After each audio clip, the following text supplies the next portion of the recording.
my name is Daniela Manrique, and I'm a student at the International Culinary School of the Art Institute for Lauderdale. Today, I'm going to be making for you a very special dish called Chicken Marengo. First, I'm going to start by heating my pan, my saute pan, and adding some oil. Just regular vegetable oil is fine. And you want to add enough just so the chicken is halfway into the oil. Then, to avoid cross-contamination, you always want to use your gloves when you're handling like raw foods. And I'm going to take my chicken and I'm going to drench it in flour. You can always season the flour with a little bit of salt and a little bit of pepper. And then you always want to shake off the excess flour here. And then do the same thing. I'm using, in this case, dark meat and white meat. And since my flour is already seasoned, I don't need to add more seasoning to it. Then once I have them all ready, then I'm going to add it to my pan. Try to always put the meat facing away from you. That way you don't get the oil splash into you. And I'm going to do the same thing with my chicken breast, facing away from me. You want to make sure the pan is nice and hot, but not too hot, because then you're going to burn it, and that's going to be a disaster. You want to wait until it gets to a light golden color. And after that, we're going to remove it from the pan.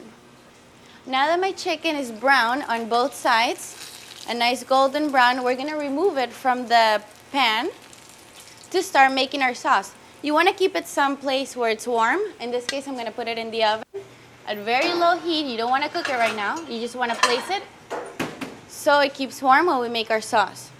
Now, you don't want the flame too high so you don't burn your other ingredients. And I'm going to start with my garlic. I'm going to put my garlic in. Then I have my shallots, which I've cut really nice in small dice. Then I'm also going to add some mushrooms, which is one of the components of this dish. And you want to start, make sure you don't want to burn them, make sure they're nice and caramel. Okay.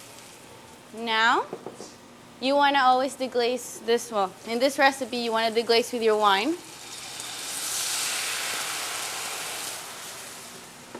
And you want to make sure that you want to leave it cooking for a little bit, because you want to make sure that all the alcohol from the wine has been evaporated. That way we're just left with the flavor.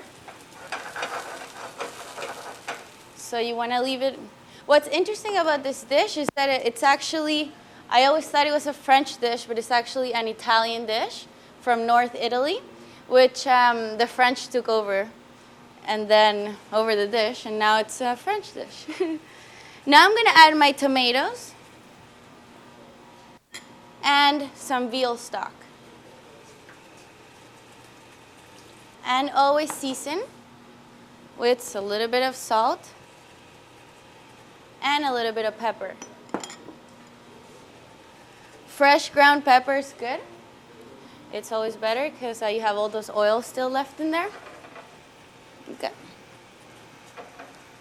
Now what you want to do is add your chicken back into the dish, into the pan.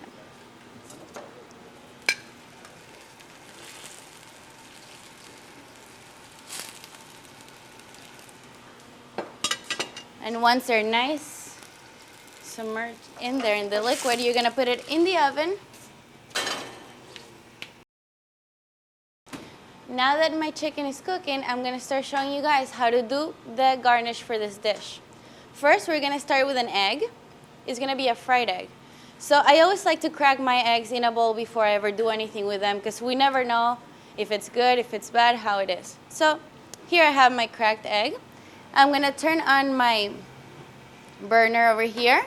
Not too hot, like, medium to low heat. And then I actually have here a ring mold. And I'm going to put my egg into the ring mold. That way it stays nice and round.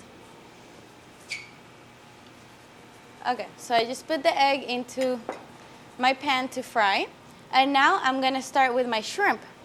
I have water boiling over here. You always want to season it first with a little bit of salt.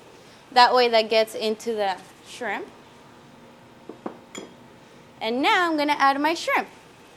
Shrimp usually takes like 1 to 2 minutes to cook, not more than that, because then it's gonna be rubbery. So while my shrimp, I'm gonna actually take my shrimp out, a different bowl. Make sure you never wanna put your cooked product where the raw product was before. So if you see, the shrimp is turning nice and pink, which is a good thing. And now I wanna take them out into my bowl. And you want to make sure you keep it in a nice and warm place in my oven. Now that my egg is done frying, I'm going to take it out of the ring mold and into a plate and keep it nice and warm also. Here's the ring mold. And then you can just slide it. Usually it's better if you use a Teflon pan. That way it doesn't get stuck into the pan and it's easier to take out. I'm going to put it in my warmer so I can check on my chicken, because I'm sure it's been a while and it's probably done. Okay, still cooking. You want to make sure that most of the liquid has been reduced, but you still want to keep it sauce consistency, where you get a little bit on the plate. Now I'm going to work on my bread. Actually, what I've done here traditionally, the bread that is used as a garnish in this dish is cut into the shape of a heart. You can do this by getting cookie cutters. It's very easy that way. Or if you don't have cookie cutters, you can take your knife, a little paring knife, a small one, and actually carve out the shape of the heart. Then you take your bread. You want to take a pan and put a little bit of melted butter in it. Heat it up. And you actually want to just lightly toast it on both sides. You take my... So while my bread is toasting, okay, now I want to check on my chicken. And if you're not sure when the chicken is done or not, you always want to have a thermometer and check that the temperature is the right temperature for the chicken, which is 155. Now I'm going to put it in my cutting board, both pieces. And return the pan here. And now I'm going to slice the chicken breast, so it's easier for you to eat when you're serving it, and also for presentation. So you want to make sure you have a slicer, or any knife is really fine. And you always want to slice on an angle. You don't want to slice straight down. And here we go.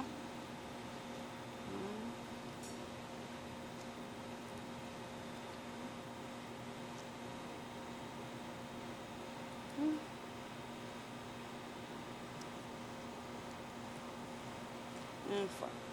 All right, this little guy's extra. And now for plating, you want to place your leg first, and then your chicken afterwards in front.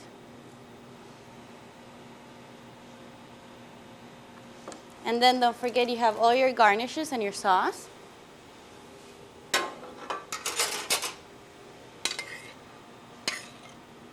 You want to always spoon a little bit on top of the chicken.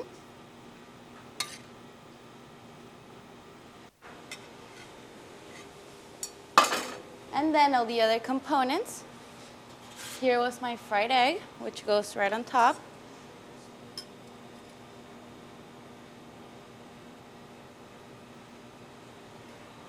Let's not forget the shrimp that was in the oven.